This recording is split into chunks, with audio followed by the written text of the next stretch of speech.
Selon Léonard Piédiou, conseiller technique numéro 2 à l'Agence des normes et de la qualité à Nord, au Cameroun, bien que l'activité de normalisation soit maîtrisée et opérationnelle, il est de notoriété que certains produits importés ou fabriqués localement ne respectent pas les normes, même lorsqu'elles sont rendues d'application obligatoire. De l'avis des responsables de la Nord, il s'agit là d'une situation préjudiciable pour les consommateurs,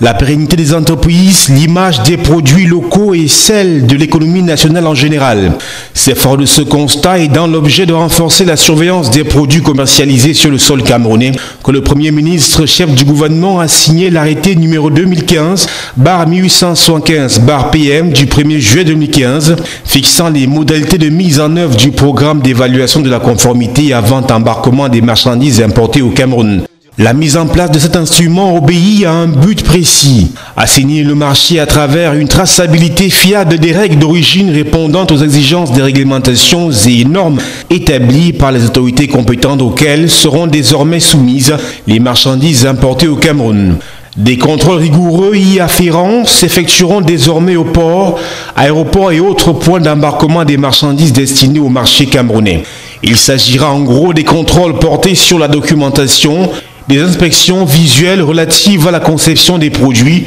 des tests sur des produits et des audits d'usine et autres bureaux. Afin de s'assurer de la qualité des marchandises qui entrent au Cameroun, la Nord s'est attachée les services de la Société Générale de Surveillance et d'Intertech, deux partenaires techniques de choix dans la mise en œuvre du PKE. La phase pilote de ce programme a ciblé 116 produits et les cadres de quelques administrations publiques au nombre desquelles les douanes, le MINFI, le MINADER, le MINEPIA et le MINSANTI ont été formés.